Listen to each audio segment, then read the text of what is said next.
And we are live. How's everybody doing? My name is James Ellers. With me, as always, Heidi. Hey, guys. And today we are joined again by the awesome Jonathan Herzog. Jonathan, how are you doing? Hello, so good to be back again. Good to see your faces. Thank you. It's good to see your face.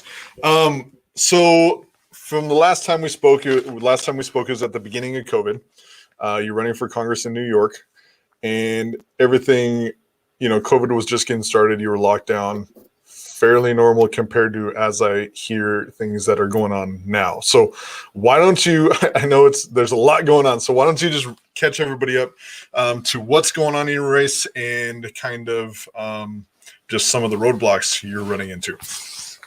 Totally. Well, I think the top line summary I'll give comes from our dear friend Andrew Yang, who said to me recently, he said, "This is fucked up, John, but congrats. You are the threat." Yeah. So I think that is the top line. Again, no one could say it better than I can see him in my head right? saying it. Yeah. Exactly. Cool, calm, collected, but like hilarious at the same time. Yeah. But also true. But yes, thank you both so much. I am Jonathan Herzog. I am running for Congress. I am Yang, running for Congress in New York's 10th District, the west side of Manhattan and South Brooklyn, on the premise that Yang goes to Congress. And over the past week, we've seen that Yang is a big threat. We are in the lion's den. So in case you've been under a rock, we, alongside Andrew Yang, myself, and other delegates in New York, won a federal lawsuit in the Southern District of New York last Monday. And this was against the Board of Elections Commissioners, the New York State Democratic Party, eventually the New York Attorney General, the New York Governor, the entire cabal. All of the New York Democratic establishment elite decided that the move was to literally cancel the New York presidential primary. So crazy. Now, oh, thanks, Devin. Hey, Devin. There's a lot of context and details, and I'm always mindful that, again, a kind of top line note is everything is complicated by design. So if you're like, wait, how are 30 things happening at once? It's incredibly confusing. It's by design. Absolutely. Because first and foremost, the goal is to distract, to bankrupt, to waste your time, waste our time with litigation. Yeah. So that is the kind of first order note. But I'll always, again, stop me, any questions to kind of clarify. I mean, before clean. Go ahead. To support your point, I ran for Congress in California, and going through all of the loopholes that are kind of put in place just to get put on the ballot, talking about the things that the way they've designed the election process, when you run through them with people, it kind of makes you sound like a conspiracy person, just because by design, so many of these things are put in place just so those that are currently in office remain in office. It's crazy. So sorry, continue. Yeah, we believe you. I mean, the fact it was just so egregious when they canceled the primary. You thought to yourself, why would they do something so blatant, right? But when you hear what you actually have to do to fight back, it's like, oh, well, they're just going to be that blatant because what are you going to do, right? Yes, but you guys did something. Yes, and we've spoken. The last time we chatted has been really interesting bookends for this moment because, as you said, so basically COVID comes online and the first patient is recorded in March 1st. Now, the timeline, just to wrap back a little bit for this particular lawsuit, is the governor postpones the presidential primary from April 28th to June 23rd. Yeah. Usually, in normal times, the presidential is on April 28th, and the congressional and state are on June 23rd. Why? Because by design, it will depress voter turnout. So just like we saw in the AOC race in 2018, you can watch this in the Bring Down the House documentary on Netflix. It's the similar dynamics where Our congressional primary is June 23rd. 3 to 4% of all people vote. So that's just the usual, all things, no pandemic. Governor postpones the presidential to line up with a congressional and state on June 23rd. And then makes voting safe by mail for everyone. So usually you have to have an excuse if you want to vote absentee by mail. It was made safe for everyone. You can go online. You can go to nycabsentee.com/absentee. Takes literally 1 minute, and you get your ballot mailed anywhere, safely, securely, postage paid from your home. Then, here's the kicker. Joe Biden, 1 week before the Board of Elections decision, warns. He said, we need to be very wary. President Trump may use COVID as false pretense, as an excuse to try to postpone the November general election. We have to be very wary. We had Michael Sandel, America's greatest moral philosopher, on a week or two ago. And he said, without any context on the suit, the most dangerous precedent, the most dangerous thing we have to watch out for in this moment of crisis is that President Trump will use COVID as false pretense to postpone or cancel the general election. Yeah. The New York State Democratic Party and Board of Elections gave Trump just that excuse.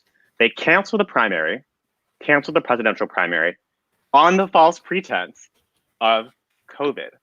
And then they went ballistic. They had a whole press strategy, which really came to the fore in the headline that said, "Are you willing to die for Andrew Yang?"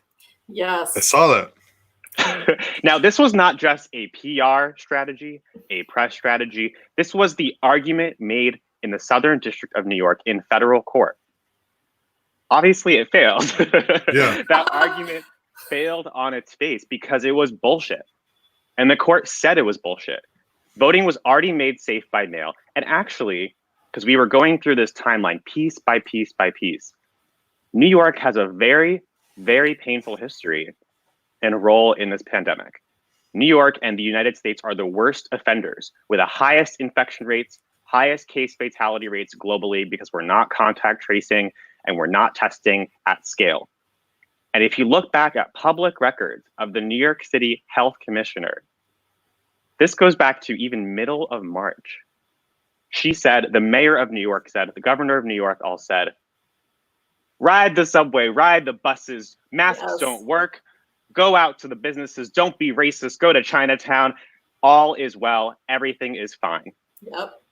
The former CDC director, quoted in the New York Times recently, said, if New York City had shut down just 10 days sooner, 50 to 80% of all deaths due to COVID could have been avoided. Wow. It's crazy. More Americans have died from COVID than died in the 20-year period of the and died in the Vietnam War. More than 20,000 New Yorkers have died. More than 30 million Americans are unemployed. We've entered the next Great Depression. Congress has been on recess. And our entire New York State Democratic Party leadership is not only using COVID as false pretense, but actually gave Trump just the excuse and just the precedent he needed to do the same. So today, there was a hearing in the Second Circuit Court of Appeals. Yep. I think they will lose again. And if and when they do, they may try to appeal to the Supreme Court. Again, this is literally, if you look at the brief, if you read the like 80-page damn brief, you see signed on, right? So it goes like Andrew Yang on behalf of himself and all others, Jonathan Herzog on behalf of himself, and like it's a class action suit. So there's us and many other delegates on it. Yeah. The bottom of it, every single New York State Board of Elections commissioner, the New York Attorney General, the governor, like this runs deep. Wow. And I think it was, sorry, you had mentioned at the start, kind of this is like to set us up. You said Joe Biden had warned against, Trump possibly using COVID, to not have an election in November. To me, I see a lot of folks that are against this are your Biden establishment types. So how has this, like all of this, a lot of this propaganda that we're hearing is from those, it's not really necessarily Republican, Trump-leaning folks that are making those arguments, but it's the left. The ones that are like, Biden's the nominee, get over it. You're trying to kill people, having them go to the polls. So how is, like, talk about that. Like, I feel like that might have put you guys on Biden's list, I guess. I mean, here's the thing, right? Like, in theory, we should all be on the same team, right? Team civilization, totally. Team humanity, team democracy, constitutional rights, civil liberties, right? Like, these are pretty, like, bedrock, foundational, like, principles we should all be on the same side of. But I think maybe what you're alluding to as well is, again, this week has been a very interesting week. We launched our first digital Facebook ad last Wednesday. Mm-hmm. You can see it online. It, is our first ad in our race to unseat Representative Nadler, who's never faced a competitive primary challenge in his 30 years in Congress. Immediately thereafter, a targeted disinformation campaign was launched against me and the campaign. So if you Google on a computer, Jonathan Herzog, Jeff Curzon, and in some cases, Andrew Yang, but you will see hundreds, thousands of headlines, all by local affiliates owned by the Sinclair broadcast group, whose indexes have been improperly indexed to an unrelated line from an article about this suit. That line being, Attorney Jeff Curzon representing Yang and congressional candidate Jonathan Herzog. So you can literally pull this up. Just like do a Google search on a computer. Go to the news tab, and what you'll see is headlines disproportionately related to bodily harm, suicide, murder, Russia, Trump, COVID, incarceration. Wow. And again, literally first page of the Google News results for my name, you'll see Alligator Eats Girl, August 2019. Attorney Jeff Curzon representing Yang and congressional candidate Jonathan Herzog. New York City top doctor commits suicide due to COVID trauma. Attorney Jeff Curzon representing Yang and congressional candidate Jonathan Herzog. Whistleblower in Clinton Lewinsky scandal dies. Attorney Jeff Curzon representing Yang and congressional candidate Jonathan Herzog. If you go on a computer, on a desktop, not on a tablet or a phone. I was just on my phone. Yeah. And because on a phone, you're not going to see the text preview. Yeah. So what you'll see is all these bizarre headlines related to violence and death and murder and Trump and Russia and the like, but you're not going to see the false lead that it's being indexed to. Now, if you have any context on the Sinclair broadcast group, they're basically a Trump-affiliated media propaganda arm that owns, I think, around 76% of all local news stations in the country. And if you've watched any of their exposés just on YouTube, search Sinclair Broadcast Group, you will see what Dan Rather has called Orwellian-style propaganda, where dozens, hundreds of reporters say the same line, essentially in unison, because of Sinclair's immense power over these local news stations. So this targeted disinformation campaign was released immediately after we launched our first Facebook ad. Wow. And has been reported, is under investigation by the FBI. The Office of Inspector General was reported to the New York Attorney General's office, the top, more than a dozen top election, internet privacy, and digital law lawyers. And that, again, has also been evolving, Jeff, in the past week alone. Damn. All right. That's insane. So in order to manipulate indexing on Google, that's pretty fucking like, it has to be sophisticated, right? Like that has to come from, like, it's not easy to do something like that. Like I imagine a sophisticated hacker could do it, but you know what I mean? But are there any, like, what's the ties between Nadler and like the tech space? Like, is there? Yeah. So Go ahead. So there are at least 3 or 4 kind of operative theories. So one is, so Google actually, or a representative of theirs, just responded recently because Jeff Curzon, who's the lawyer for the case, retweeted the Problem Solver Politics expose on the misinformation campaign. And their response was essentially, oh, there's something to do with infinite scroll, and this is some issue that we've had with publishers. So this is option number 1, directly from Google's representative of something or another. To your question directly, public record, if you go to FEC filing, Nadler's FEC filings, a consultant for his campaign has direct and close ties to the director of Sinclair Broadcast Group. It's just public record. Another just public record interesting fact is Eric Schmidt, the former chairman and CEO of Google, just partnered with Governor Cuomo and was put in charge of the Build Better Future for New York. Essentially, the lead for rebuilding New York in the wake of coronavirus. Again, just an interesting fact pattern. Just happened again over the past number of days. And then a fourth possible theory that's been posited, again, to your point, James, is some hacker somewhere who just wants to fuck with someone, right? Yeah. Yeah, I mean, again, this is all just public record, and so again, this could happen to literally everyone. But the thing is, oh, here you're pulling it up. Well, this is something separate than even Paget pulled up. Paget pulled up something for Breitbart. This is something else I found just from a Google search. So Nadler 2015, one of his top donors was Alphabet Inc.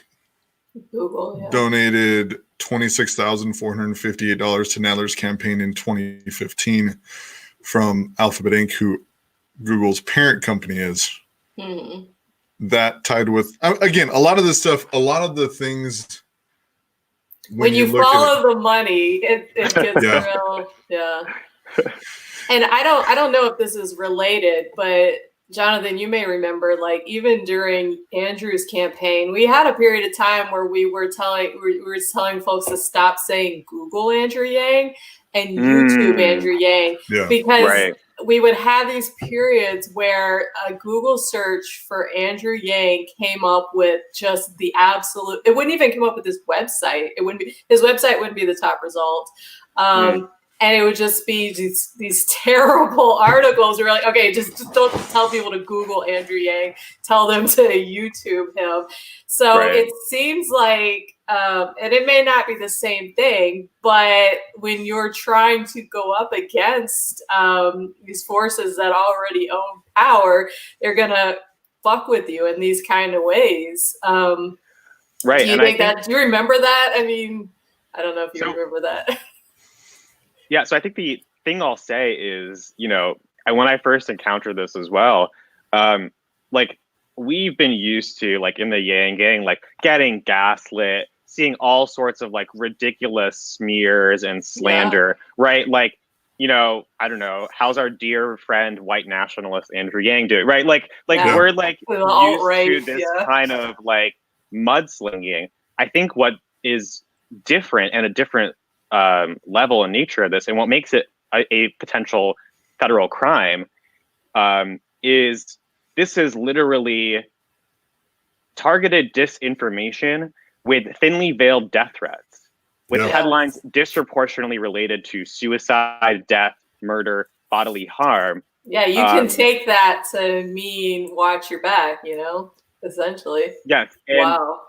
And in some cases are hyper specific to where we are in New York City, and where our headquarters is, and in many instances, because these are being continuously added, by the hour,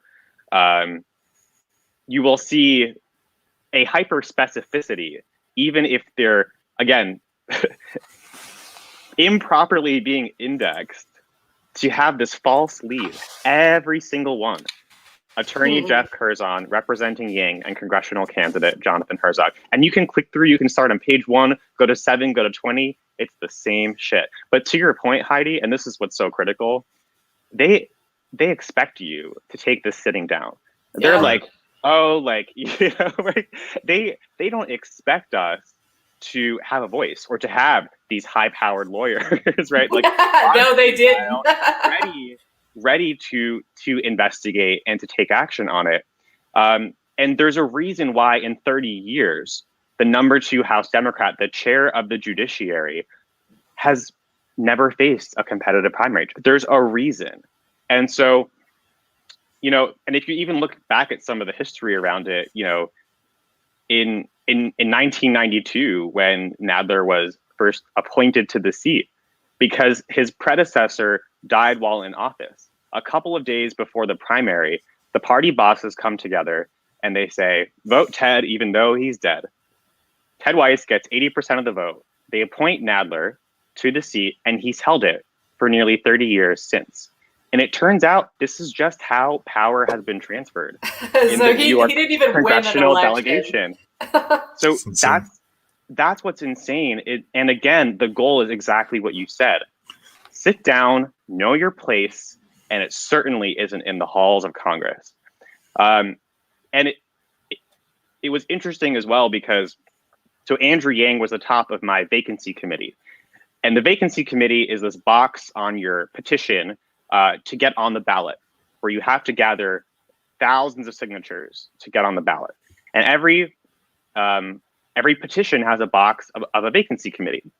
I didn't really think much of it. I was like, technically, legally, it means if I die, Andrew gets the seat, but gets to appoint. Yes.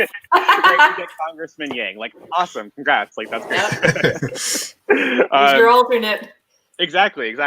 But it turns out, and again, like, I did not have any interest in learning about any of this.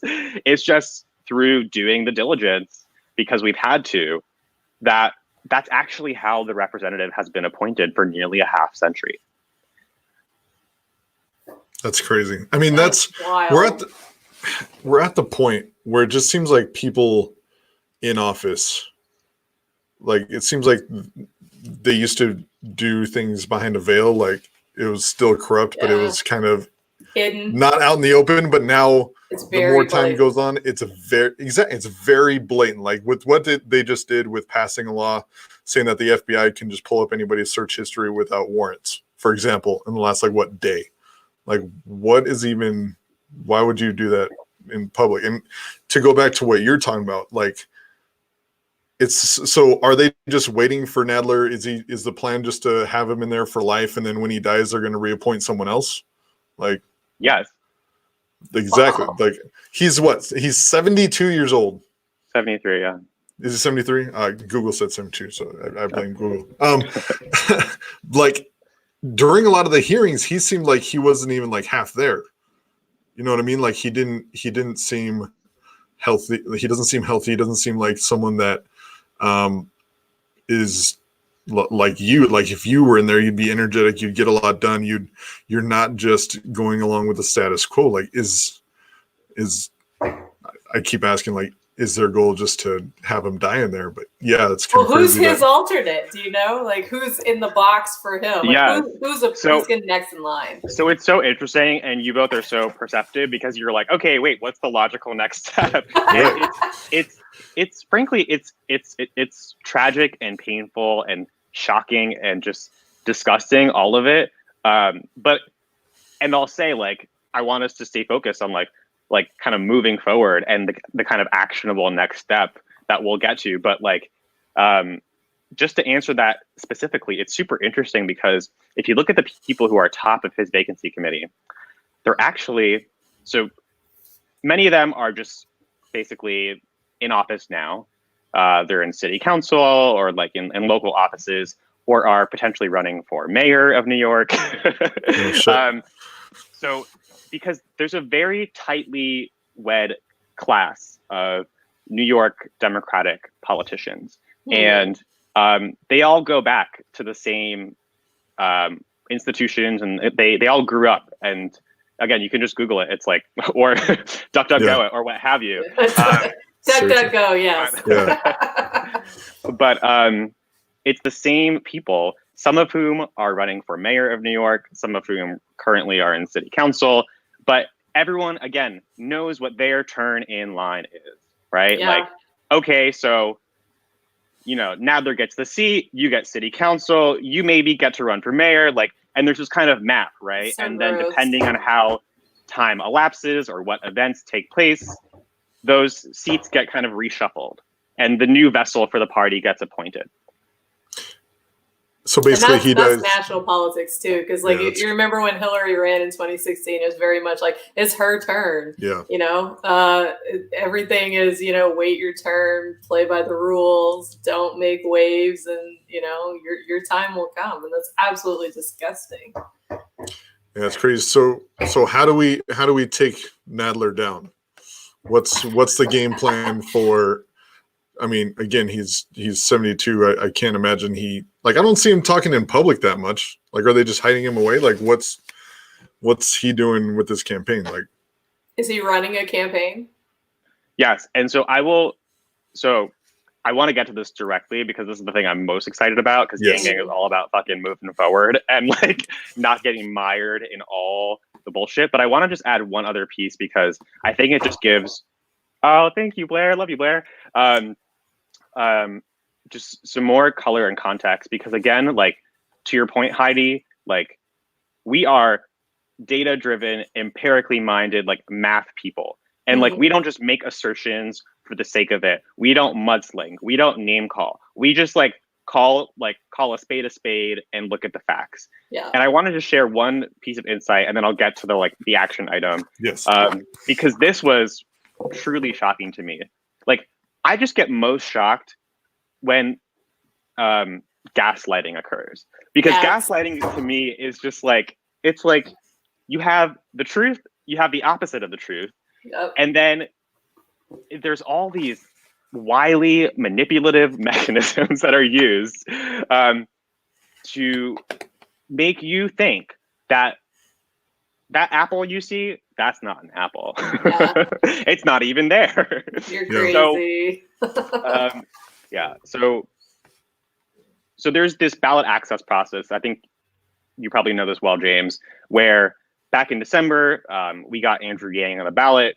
We got, I think, like 40,000 signatures across the state from the end of December to the end of January. So we got Yang on the ballot, all volunteer team. Awesome. Now, of course, note, like, we're still fighting to even have those 40,000 signatures matter to like have our guy be on the ballot. Now, anyway, so the congressional ballot window was February 25th originally to April 2nd, right? So anyone who's running for Congress for the June 23rd primary has to get, again, if you watch the AOC documentary, you'll see like the legal minimum is 1,250. But because we know there's going to be a legal challenge process, they're going to go line by line, check the signatures, check the dates, any cross-outs, whatever. You have to collect like 4 to 5 times more to survive that challenge process. Great. We're like, all right, this is just how it is. So again, this is February 25th, the start of the congressional ballot access process. March 1st, first confirmed COVID patient in New York. Now, we call for, and we sign on to a petition to say, hey, what we have to do is go in front of 20,000 people, be in close proximity, have people sign using your pen. Like, this is a public health issue. We should put public health over politics. Didn't expect it to go anywhere, and it didn't. So we go out, we collect more than tenfold the legal minimum. At each step of the way, 2 things happened. One, the governor of New York and everyone involved said, we can't do anything about this. It's someone else's choice. 2, immediately thereafter, when they then met with the congressional delegation and Nadler and the like, and they all came together, they then changed the rules, middle of the game. So middle of March, the governor announces suddenly, we are terminating signature gathering for congressional candidates, and we're cutting the threshold for cutting the minimum threshold to 375. Now, if you're an incumbent, if you're a multi-decade incumbent, you have two strategies.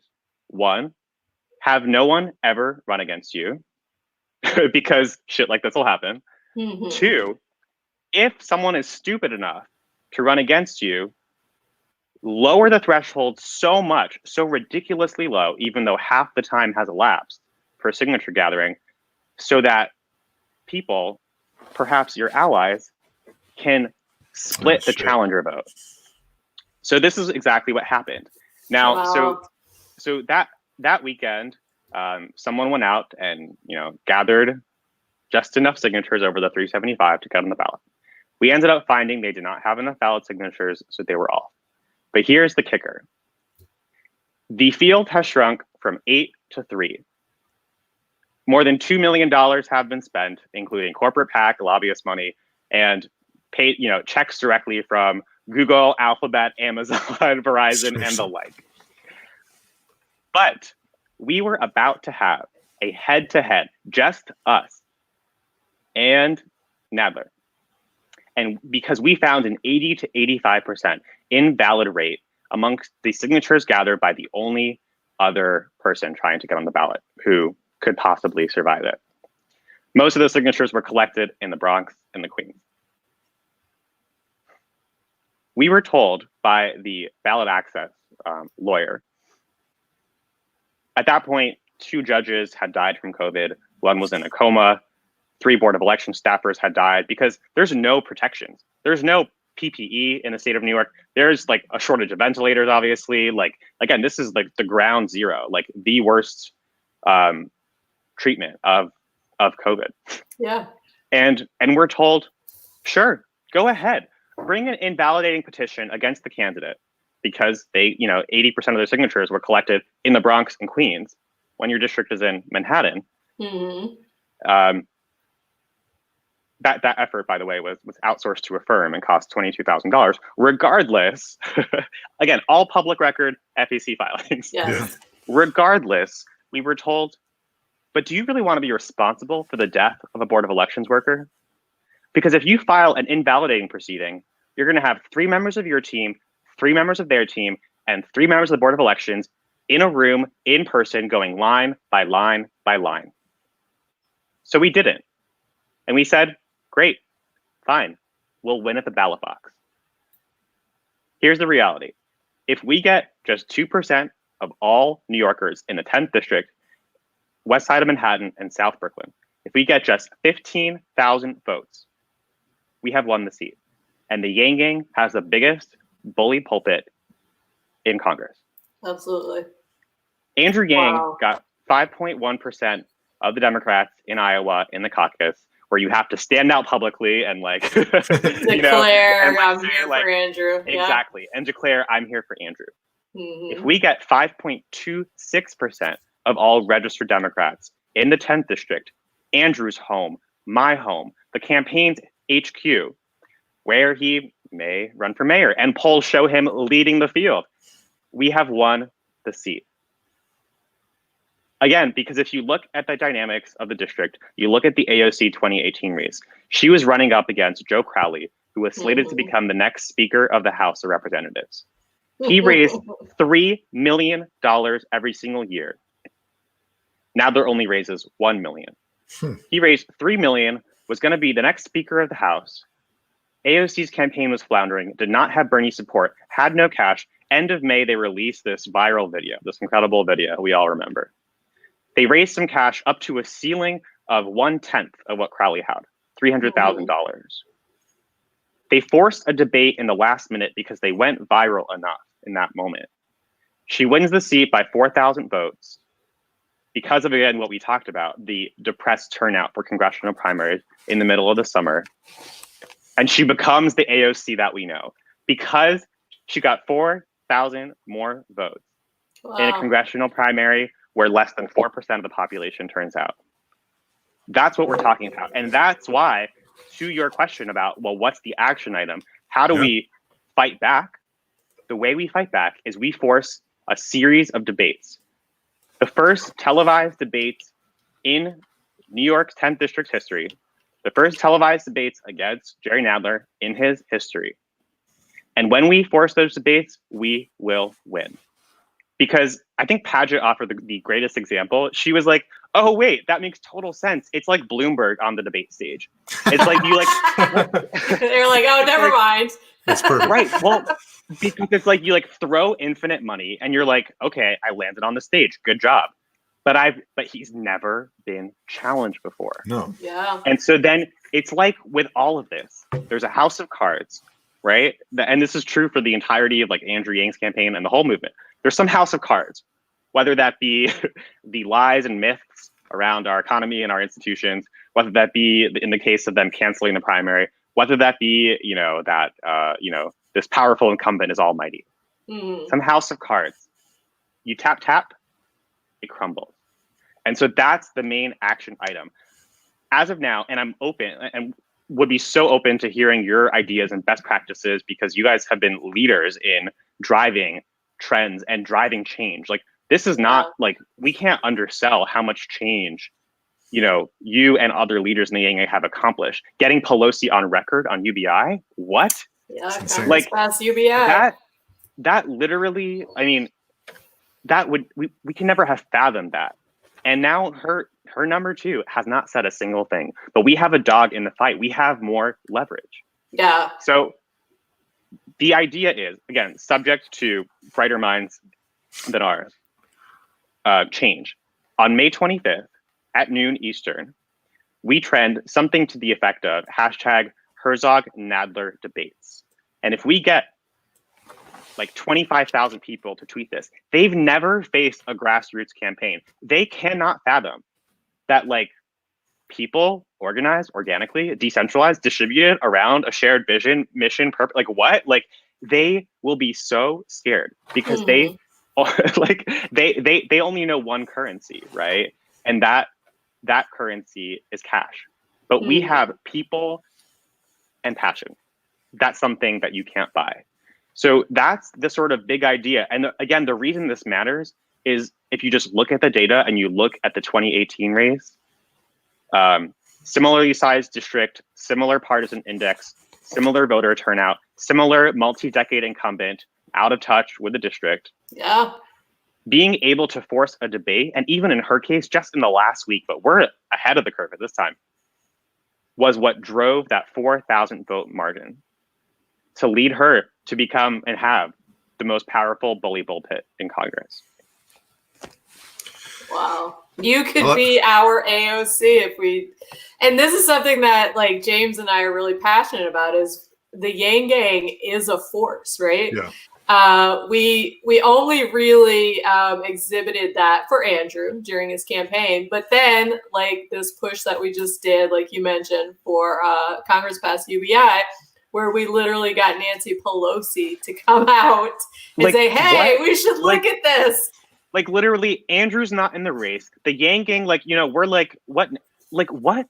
Like Tim Ryan just came out and said he's Yang Gang. Like Ro Khanna, like Pramila Jayapal, like Grace Ming, like, dozens have signed on to this. Like, we are the most potent, powerful force in politics today. Yeah. Like, that is just full stop. Oh, absolutely. And that's kind of like what James and I are passionate about is organizing the Yang Gang again. Like I said, we showed our kind of what we could do during Andrew's campaign, and now we need to take it to a higher level. And absolutely one of the ways we can do that is getting you into Congress. I feel like that's a mission for us. That's something we can really put the Yang Gang behind. So I'm absolutely excited about this. I'll go. Sorry, go I didn't want to cut you off again. I just let my sentences trail. I know, it's good. I didn't want to cut people off. Yes, I completely agree. Like I'm such a big fan of yours, Jonathan. Yeah. Like people were coming to me when I was running, like you could be the AOC, and I was like, my biggest thing is like imposter syndrome. So I was like, nah. I mean, I could do it, but I see you, and you're so much better spoken and everything. Like you're awesome. Like we'll do anything behind to get you assistance, to get you help, to get this trending. In terms of the trending like strategy, we'll consult with a lot of the people from Humanity for Yang too, because those guys are awesome. May 25th, if I'm not mistaken, is that Memorial Day? So that is Memorial Day. It does also happen. So like when the team got together, they're like, oh, we were planning like a fundraising push because it happens to be my 25th birthday on the 25th. And so there's like lots of like, oh, thank you. There's like lots of like fives involved, but we're like, I don't know. But we're just thinking about like soon, kind of ASAP, but also being able to galvanize. A month left. Yeah, exactly. But like being able to galvanize enough of a force where like if we push really at that level that we did even just for Pelosi, which like wasn't even our ceiling by any means, then like they literally, I mean, can you just fathom for a second? Like, I mean, I still haven't even processed, like you Google my fucking name and you get like death threats from it's Sinclair. Gonna get worse, by the way, if we're successful. Are you fucking kidding me? Like how weak do you have to be? Like, well, no, exactly. It's like when you look at what they're doing. Again, I've said this multiple times. Like the establishment isn't smart. They just have like all this tons of money that they just throw at shit, and they're rather sloppy. They're not actually doing things very like strategically. It's just like, oh, let's just do all this bullshit. It's all a smoke screen. You know what I mean? Like literally, it's crazy to me that they don't even have to make much of an effort, like to even get out the vote. It's like they don't even care. They're like, whatever. So literally, even the tiniest grassroots actions can upend the whole thing. You know, it's truly crazy. wild. And like, I think at like every turn, and this is true for me too. Like, I mean, I share your experience, James. Like we had talked about last time, I couldn't even open a bank account. I was like, right, and like at every single stage, you're so gaslit to the point, and it's like, it's just really, it runs so deep. But again, you kind of hit a point, and really it's thanks to having good, strong people around you, like my campaign manager, Helen, right? Who like keeps you grounded and just like checks your reality, right? And you're like, no, you're not insane. That whole system is insane. No, well, that's what's good about us being the math people is like, you can't like gaslight me about the literal facts, right? Like exactly. I can ground myself in just the facts because we're not sitting here on ideology or you know, we're very fact driven. And so, you know, their attempts, it's weird to me. It's like, but do you not, you know, it's like the GIF with the question marks, like it does not compute. Like what? So yeah, I'm super excited about what you're doing. Like we definitely want to have you on at any point, especially to bring up everything that's going on. Because if you're getting veiled death threats, then you need it like publicized. Like, hey, there might, if I die, you know, I didn't commit suicide. I'm not saying and also Andrew Yang's my alternate. Look at that route. Look into that. Yes, Andrew. If you guys try anything with Herzog, you will unleash the wrath of Andrew Yang and the Yang Gang. I'm just telling you. In terms of the hashtag trend, I would say, again, going back to the whole thinking in math terms, I would say it would be better to trend it on like the Friday leading up to Memorial Day, because I feel like there would be a lot of competing trends on Memorial Day. If that makes sense. We literally have a team that has perfected this. Right? And we'll run it past them. Have you talked to them yet, Jonathan? The Humanity for Yang folks? Yeah, so kind of loosely just kind of floated, because this is all just like evolving now, but with like love, because again, like you all, like as you said, like it's been perfected to a fucking like you know, it's like there's like a science to it that I'm certainly not privy to. This was just like, again, after this like week and a half or two, where it's like boom, boom, boom, boom, we're like, okay, we're gonna force you to a series of debates. Like, you know, we won, we beat you in federal court. You took it to the appeals court. We're gonna beat you there. You want to take it to the Supreme Court? Go ahead. Like, but like, we're not gonna get distracted by this, because there's an election in 38 days. And we're going to have a series of debates to challenge you for the first time. Awesome. We are going to make that happen. And we have a little bit of heads up that hashtag Congress pass UBI. We were planning it for a couple weeks out, and then we got some bad intel that it was happening sooner.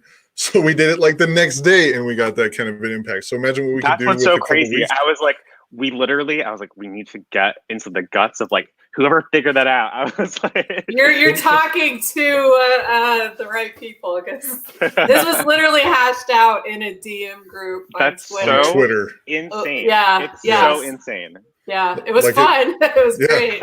It literally started. It started from a Yang Gang Zoom hangout where we were just like hanging out and talking. And by the end of it, we were making projects and shit. That's the Yang Gang. That's literally where the hashtag Congress pass UBI came from. Yeah. That is literally insane. It's crazy. That's just a little tiny piece of what the Yang Gang is capable of. That's what we're saying. Like everybody's kind of reeling just from COVID and everything going on. That if we can organize and get behind unified messages, and that's the other thing, not just with the Yang Gang, but in terms of politics altogether, there are millions of people frustrated right now. Millions. But there's not an exact direct message or movement or something to get behind. So everybody's just kind of off doing their own thing. And we are getting, this is something else we'll teach. I mean, this is another thing we just did today. I'm not going to say the name, but I mean, there are things that we're going to come out with that will hopefully, bring it behind. Like individual messages that people can actually take action behind, like, and especially with what you're doing, like that's something we need to do, because I don't know why I didn't think about it in the terms of them canceling elections in New York sets the precedence for Trump to be able to cancel elections in November. Like, I don't know why that didn't click, because that is completely right. Right. And don't take my word for it. Don't take Andrew Yang's for it. Like, take Joe Biden's word on record. Yeah. Right. Yeah. That's the craziest thing. Well, to me, the craziest thing is everybody accepted it. Right. It was you and Andrew that said, fuck this, we're taking this to court. Everybody else was like, oh, well, this sucks. Right. It's like, we're so brainwashed that we're just like, oh, well, that sucks. I hate that. Oh, well, I guess there's nothing we can do. And you guys are like, Heidi, this is like it's like so important to just like, again, and maybe I'm like talking to myself, but like to just like process that and how deep that runs. It's like, let's say it's like, I don't know, 80% of it being like, sit back, like, oh, it's just how it is. Like, maybe 10% is like you suck, you're bad. Right? The like negativity and anger and like, and then there's somehow the Yang Gang is like, we're gonna do something about it. Exactly. It was like when we did when the Congress passed we're like, we're just gonna fucking influence Congress, right?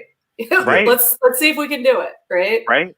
And then that's what we did. And that's what you guys did. You're like, no, we're going to take you to court. It's like no one else was even thinking about do something about it. And that's the Yang Gang has to really harness that, where we are the ones that will just go like that step power. further. We're like, no, you can do something. No, don't like just accept that. And so, and the Yang Gang is realizing that, and we're pulling in other people. Like you were saying, there's a lot of people that are all of a sudden Yang Gang, like Tim Ryan is Yang Gang. They're realizing that there's this little group over here that has noticed, hey, you can actually, affect change. Like a group of people can actually do something. Because Andrew Yang came from the Yang Gang, right? Yes. And that I think really, again, it's not even, there's no conjecture, there's no theory, there's no like, there's no theory to it. It's like, you look at the pathway for how we got our guy to the heart, the epicenter, the like belly of the beast of presidential politics. And literally, like, I just harkened back to like, I think it was like December 2018 in Iowa, like with Carly, and we're on a call with like Zach, Andrew, like the rest of the team at the time, like, and we're like putting together the pitch. We're literally like putting together the pitch to Sam Harris and Eric Weinstein about activating the tribe of reason, and you know, we would just like go through and like literally go, like Carly and I sat down in Iowa and I was like, Carly, like this is our tribe. We have to fucking do it. She's like, okay, calm down. Like we're going to sit through. We like rewatched all these videos, timestamped them, hyperlinked, pulled the quotes. Eric Weinstein with Brett Weinstein, he was like, there is a latent tribe of reason of tens of thousands waiting in the wings for a political leader. And I was like, Carly, like this is the video I watched like 2 years ago. Like interesting this is, as like hell. I was like, I don't get why like these things exist in like silos. Like we have the tribe of reason in the realm of ideas, and then we have the political movement that's like ready to turn it into action. Yeah. So we sat there, we put together this pitch, we get on the call, and then like Andrew sends off the email to like his dear friends Sam and Eric. And he's like, it's like time to activate the tribe of reason. If we don't, society will continue to slide towards madness. Literally like 2.5, 3 hours later, mid-December, I still have the email. Sam writes back, like, got you on Rogan. And that was then scheduled for like, I think it was early or mid-February of 2019. Yeah. And literally, like, cause I was just talking to Muhan, who was the like first employee back like 2017. Yeah. And he was like, at that point of the campaign, if you looked at our filings, like we were bankrupt. Yeah. We had no press, no polls, no money. Everyone thought like this was a defunct operation that was going to fold up shop. Wow. And then literally 2 months later, the like big reveal, like Yang on Rogan, like we get our 65,000 individual contributions. We like hack the game. We're like, we're gonna get our free like, and literally piece by piece by piece, we reverse engineered this like team of like nobodies, right? Yeah. To get this random guy on the middle of the debate stage in front of 18 million people in the first debate. Like it was literally reverse engineering. This is amazing. This entire process. Love this. Wow. And so like, you're like, oh, we launched a national hashtag that changed federal policy and we're like, yeah, like that's exactly right. Like, because, and it like operates on many meta levels too. Because if you look at the like policies and the vision we're fighting for, i.e. data privacy, data property rights, data being more valuable than oil, like cybersecurity. I mean, all of the 21st century issues that the campaign was offering solutions for is exactly what we're realizing the flip side of that same coin. Mm-hmm. Where you're like, we citizen activists, fucking normal people can organize permissionlessly because the cost of doing so is essentially zero. But the upside is like infinite scalability, literally driving and dictating federal policy. Anyways, I like get obsessed with this shit because it's I love this. So you can talk for hours about it. Yeah. So a couple points on what you just talked about. So I want to point out, so everything you talked about, everything you're doing with the campaign, I got yanged because of the Joe Rogan interview. Yeah, me too. Like that's what people sent. That's what they sent me to, and that's what got me hooked. So if y'all didn't do that, I wouldn't be here talking to you, and I wouldn't have run for Congress. So thank you for that. And then you read my mind with bringing up Eric Weinstein, because so I have a random ass word in my Twitter bio that says disagreeable. Yes, I love that. so Eric Weinstein. So the way the world wants to put us in a box and kind of the world rewards, if you stay in your lane, kind of thing. If you just take what you're told and go along with it and don't really ask any questions. Eric Weinstein, I'm a huge fan for many reasons, but especially because he touches on this. He's saying that that's just a way to keep order. If you want the world to thrive and actually be super creative and super innovative, then we have to embrace, the disagreeable side of people, the high agency side of people. And what he means by high agency is by exactly with what you're talking about. If somebody tells you like, nope, there's a virus, we can't have elections, like it's just shut down. Person that don't work for exactly bullshit. See, I can't even listen to that and not say bullshit. But some people, like the world wants you to just take that laying down and just say, okay, and then just move on with your life. A disagreeable person will say, no, bullshit. I don't accept that as reality. I'm going to influence and change it. And like he puts the emphasis so much, like there is so much power in people that are disagreeable. And like that's something that the world's just not harnessing. It's actually suppressing it on a wide scale. And if we were actually able to like create more people, like empower people to embrace that, like we would get so much more done. So like exactly with what we're talking about right now, it's just like, hey, we don't accept reality the way it currently stands. Like we can influence it. I don't give a shit how much money these people in office have. Like even if we don't figure this shit out this time, like I'm smarter than you, not like as a group, not just me.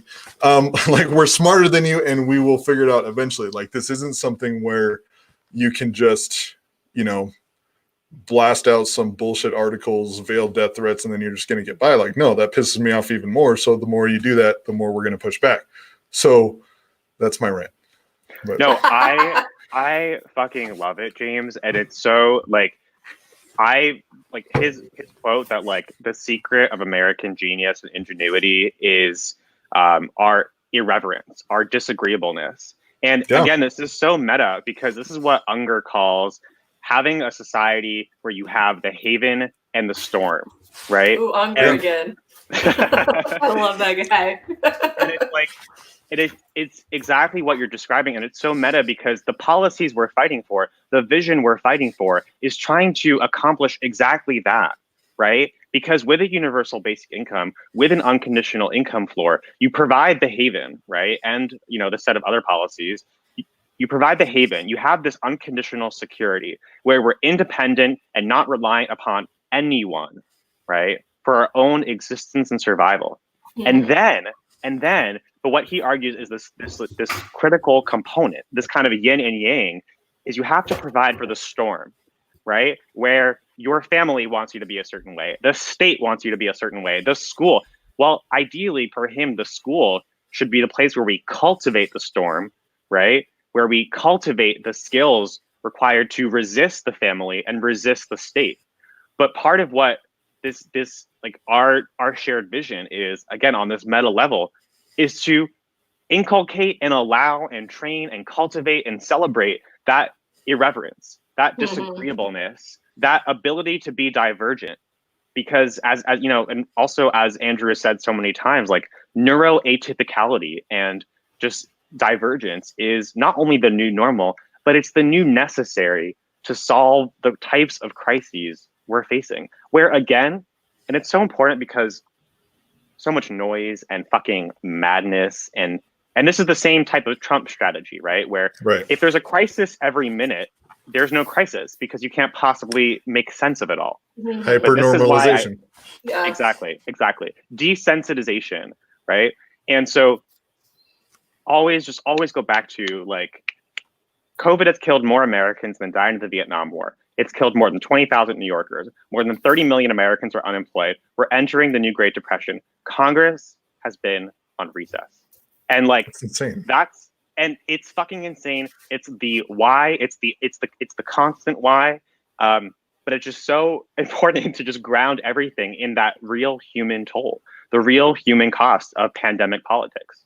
And what sucks is Trump's been better at doing that than we're supposed to be. Like Democrats are supposed to be a party of the working class and the people and the poor and the struggling. But Trump, like, I don't know if you saw the ad that he made, like this Nancy Pelosi one, where he's showing people are saying I'm hungry, and she's like there with her $24,000 freezer, just telling us about all her ice cream. And I'm sorry, there should be like I served in the military, okay? I did not, nothing I did. And you should, like, if anyone should, it should be probably your veterans that can make that kind of money off of public service. But there's no one in public service who should be able to, eat ice cream while the world burns. So this brings us to the next part of our conversation, which is planning your run. Did we have this conversation already? No, we're already working on paperwork. She doesn't know it yet. Okay, but great. Perfect. He's just trying to give me that blue check so people will pay attention to me on Twitter. Hey, it's one way to do it. Like it's one way. Also, you'd be awesome in office. So there's that. So I mean, I just defended Trump. Who's going to vote for me? Come on. No, it goes back to, I forget who said it, but someone said there's not, a Democrat and a Republican party. There's a business party. There's like the party of the ruling class. They'll act like they're going at each other's throats, but in reality, they're all kind of working together just and putting on the show for the rest of us. And that's one of the major things that we need to overcome, because I mean, if you talk about them canceling elections in New York, which is Donald Trump's literally home state, and we were just going to grumble about it. Is all and then we were going to do. In November, Trump would have been like, "Nope, we're canceling elections like New York did it, so we're going to do it everywhere else." So it would have given precedence. And then you see other shit like this. Where shit, Donald Trump gave Andrew Cuomo $64,000. Oh shit, and then elections are just magically being canceled. You know what I mean? Like a lot of the things. I don't want to sound like the conspiracy person, but there's connections everywhere, and Yang Gang and just people in general. Like we need to move in the direction to get better at all these things than the establishment, which we're moving very, very quickly. Like I can't say a lot of the stuff that's going on, but like we're moving to the point We've got where a few things going on. Yeah, there's a lot. And we just adopted you, Jonathan. We are totally on board with your hashtag trend and forcing your opponent to debate. I love it. I'm totally on board. It's perfect. Like, and he should be debating. Again, that's one of those things where it's ridiculous. When you hear the facts, you're like, he wasn't elected. Like they voted for a dead guy and appointed him, and what? Just icky. Like it's all bullshit. And there's no reason why he shouldn't be debating. There's no reason why he should be just trying to like, oh, no primaries. Like, I guess the people in office stay there. Like, it's all bullshit. It's crazy. So yeah, we'll let's see what the Yang Gang can do about it. Yeah, Herzog Nadler debates. Definitely the weekend that you're talking about. Again, we'll talk to the John and the other people at Humanity for Yang to see exact timeline in terms of trending. But yeah, like it's totally doable, especially with a heads up like this. Like we do whenever you want, but that weekend will work, and we could build a whole thing around it, because I want to see him actually debate. I do too. Or I want to see him debate multiple debates, like, or try to talk his way out of it on, like, he's going to have to try to either debate or talk his way out of it, which we want him to do all the above. Like, he needs to be in front of a camera talking about his election. What are you so scared of? Right. No, exactly. If you're the seasoned person, kind. We're so humanity first. Yeah, like, I mean, if you're the seasoned person in office, like, there's no reason why you should be avoiding debates. And no one has just ever pushed them. No one's ever challenged that this is how it is, and so I'm looking forward to it. Hell yeah. The other advantage is a lot of places, like most places, are still in lockdowns. So whatever we get going online is amplified a lot, because so many people are online. Yes. And I think, to both of your points, like, that's what's so incredible. And again, the like pain and human suffering is so real and raw. But like, if we did the impossible, like with Yang, and, if the critique of us, if any, was like, we're a URL campaign, not an IRL campaign. Well, when a URL campaign can win in an entirely, literally an entirely URL campaign environment, where like this is like our moment to shine, because they were like, oh, he may have trended top on Twitter even though he wasn't at the debate, but like that's just that internet thing, like. And then it's like, well, it turns out campaigning is the internet and internet is the campaigning. Yep. And so I just love, I mean, I don't know. It's been a week. It's been a couple of years. Like I mean, like the thing I'll say is just, I feel, all this notwithstanding, and like, there's a big fight ahead of us. Like, don't get me wrong. And like, but I just feel so fucking grateful. Like, I could never have imagined. I mean, you all have your own, independent media voice, and that like every single node in the network is so critical, like every single part. And there was that like incredible map of like different campaigns, like how their word gets out on like Twitter, right? And ours was the only one where there were like lots and lots and lots of different nodes. Yes. And it's like that is yes. But that is literally and technically the future. Distributed, decentralized, and literally power to and from people. Yeah. And it's just so like incredible and moving and powerful to see that in action every day. And just I don't know. I mean, it's incredible. We need to see what we can do. Like, I was a burner for 4 years, and to me, I felt like we were always waiting on somebody permission. To tell us. Yes, permission. Like somebody to tell us what we can and can't do. And then I come to the Yang Gang, and there's just people over here doing this crazy shit, people over there, but it's all like not, it's like sort of synced, like in unison, that we're all kind of, because we're all working towards the same goal, right? Exactly. But there's no one asking permission. There's no one saying, "Can we do this?" Or, "Oh, that sucks." They're over there like, "We're doing this, guy." And sometimes the campaign was like, y'all don't do that. We're like, whatever. But we really can't. This is something I keep saying, is we have an opportunity to see the reach of what we've built past, Yang 2020. And I'm looking forward to, like I said, what we did with Pelosi. That was kind of crazy that literally we hashed this in a group chat and a Zoom call, and then made that happen. Like, let's keep building on it. So I definitely want to see what we can do to help you out. We just have to keep these conversations going offline.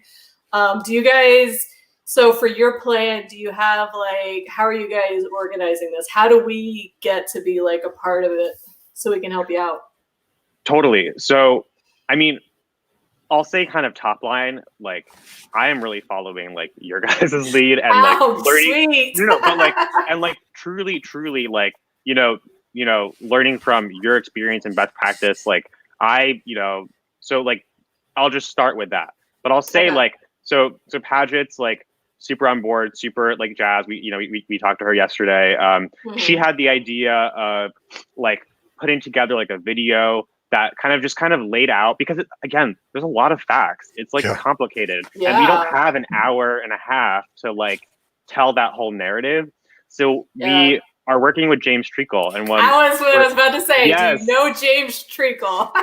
Yes, and so perfect. Like what we have to do tonight is send him like a video, like kind of draft, and then he's on board like this weekend putting together like this like video. I think it's gonna be like a 30 or 60-second thing where it's gonna try to wrap in again like what we've talked about, but then focus with a punch on the action item of like the Herzog Nadler debates.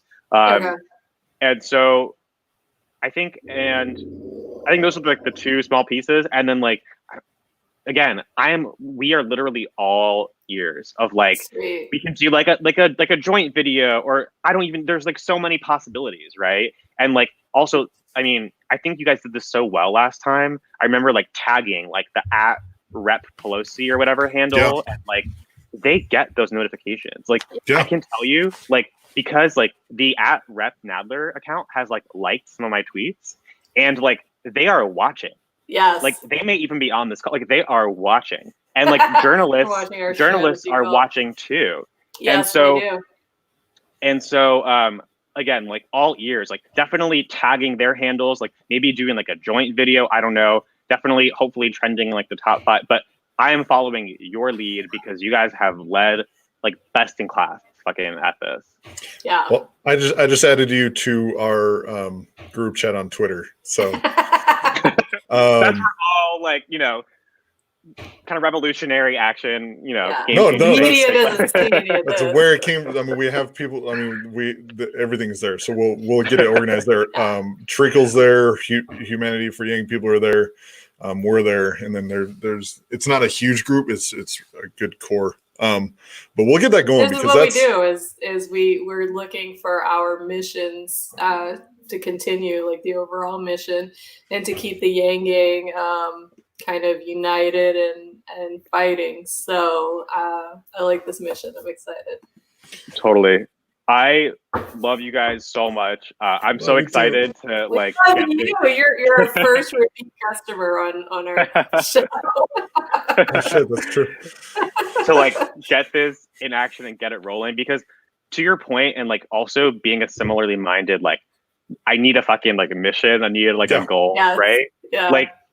Like one of the things I did over like, you know, a couple weeks ago, or you know, again, is like literally sit down and like draft the freedom dividend bill, because like we're not here to have a conversation. Like we're here to get those 2%, get that 15,000, win the seat, draft the bill, pass it. Like there's no like again like one by one like and then get in, you know, pass term limits, get out, you know. So it's like at like every single turn. I love the way you put it. I forget like mission, or you said like, but like not I'm in like veteran. It's so I guess that's like a very like it's like a particular term, but I like that resonates so much.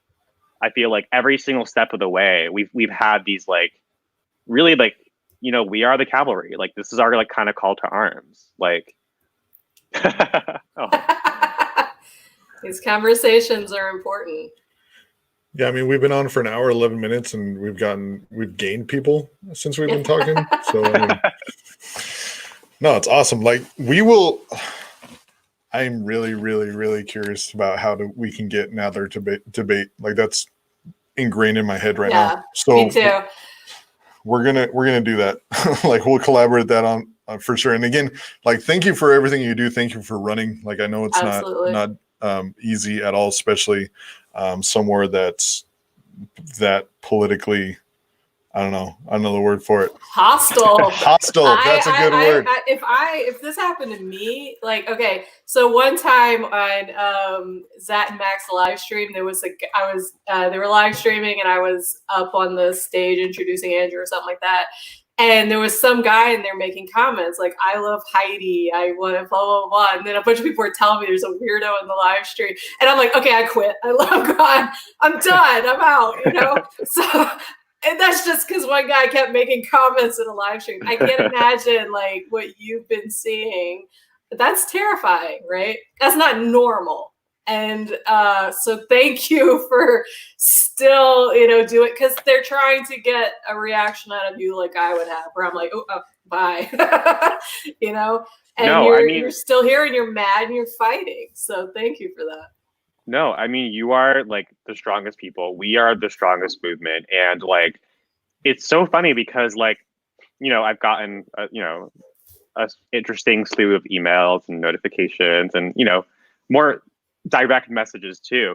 And like, I'm like, bring it the fuck on. Like this is what you got. Like you are literally indexing manipulation so that like you have thinly veiled death threats, headlines, like that means that you went through an entire Oppo research campaign. That means you spent tens of thousands of dollars trying to dig up dirt and you got nothing. Threatened is what it means. Yeah. Right? It's like, okay, like we will see you at the debate. Awesome. We're gonna make that happen. So I'm you know, not making any promises, but the Yang Gang is you know, we're behind you, dude. Well, no, it's true. I mean, some guy's sitting in office that long, like he should show his face. He should debate. Like he should show up and actually show that he wants people's votes. You don't. I mean, what kind of arrogant person just sits behind closed doors and just assumes that he's going to get people's votes? Like that's arrogant as hell. You're not going to show your face to the people and let them ask you questions and actually, you know, listen to the concerns of your people. Like, that's someone that isn't asking to be reelected. That's someone that's saying that they're done with serving the people and they're just trying to serve themselves. So we could take clips from that and send it to him talking shit. I will send it to his Twitter. It's true. Like, Ellers it's is lazy. petty like that. Yeah. I am. I found my niche. Sorry. I want to ask, like, literally, you saved the primary, right? What has been like the local feedback? When you talk to people, are they like, they're probably used to nobody doing anything, right? So then here you are, you and Andrew Yang literally restored the primary in New York. So what has been like the local reaction, the feedback you've heard from like what would be your constituents? Yeah, so it is super interesting because it turns out the fight still continues. Like literally today, like you can listen to the oral argument in the Second Circuit Court of Appeals. Mm-hmm. And like they haven't released the ruling yet, but like it may still go to the Supreme Court. And this is all on an expedited basis. Like it is like unheard of that you go from the Southern District of New York, but then 1 week later to the Second Circuit Court of Appeals, because their whole argument was like, well, we got to print these ballots. And so also, by the way, literally on Twitter, this is all public record. Their most recent claim outside of the whole COVID, I'm like, are you willing to die for Andrew Yang and Jonathan Herzog? Oh, God, it's we so have gross. A national envelope shortage. And so literally, please, let's just like search this up. I have some like Let's see if Elon Musk has got some envelopes or something. And so literally, if you like look at the comments, because it got like very ratioed, and if you look at some of the Yang Gang like engagement with it, people were like, oh, like let me pull out my third drawer. Like I shall donate you my envelopes. And then someone else was like, oh, like thankfully I learned origami. And like I have a piece of paper I can make. Like it was just like I'll lend you my glue stick. That's amazing. Like, it was like we're all gonna come together and like overcome the national envelope shortage of 2020. Like wow, I can't believe that that's the kind of stuff they put forward and expect people to just be like, oh, well, shucks. We're out of envelopes. Again, like to the courts, through a paid public relations media strategy. Like it, so then to your question, it's like, but it's also interesting because again, like all the kind of politics and the changing incentives around it, where like, I think there was like a day before the like ruling was released, the like post, thank you, Elizabeth. Thank you. The like New York Post had some like hit piece on Andrew Yang being like, again, the same tired thing, like, he and his people are trying, wasting resources, whatever. Was this the one where they made that terrible rhyme about the Yang? Oh, like Yang, Bang, Bang, terrible notice. Like, so yeah, I mean that's not the Yang Gang, dude. But then literally like the day after, I mean, I think it was also in the Post. Like once we had won, they were like, oh my gosh, like a great day for democracy and civil liberties and our constitution. It was like on a dime. And that just goes to show you it's all a show, right? It's all a game to some people. And yeah, so it's like, it all surges totally positive when you win. Right. Yeah. And then it's like, and they were all behind you the whole time. Exactly.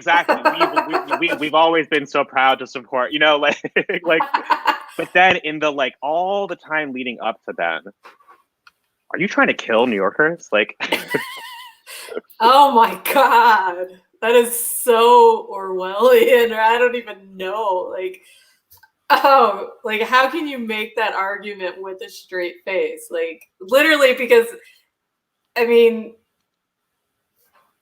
it's not like it's a gotcha. Like you have the mail-in voting, you have like otherwise the rest of the elections are going on. It's that they could, with a straight face, make an argument like that is just crazy to me. Dang yang gang bangs. Dang, yes. Was it dang yang gang bangs wrong? Dang yang bang. I can't even say it. It's literally every word that rhymes with yang in the English language they use. Mary, and this is journalism in 2020. This is journalism. Yanging our chain. Like what?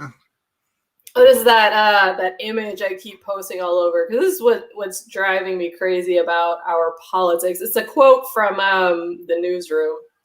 You guys have probably seen me posting it incessantly. Yeah. I'm about to tell you exactly what it says. The snark one? Yeah, snark is the idiot's version of wit, and we're being polluted by it, right? Like, man, every time Nancy Pelosi just tears up something, it's like, we won, man, we won. Yeah. We got Donald Trump that time. That's what I'm saying. It's not even like creative. It's not even that smart. No. It's literally like you couldn't think of any other caption. Yeah, like Mary Altifer. You the best you put out there is dang yang gang bangs wrong election no. Like, really?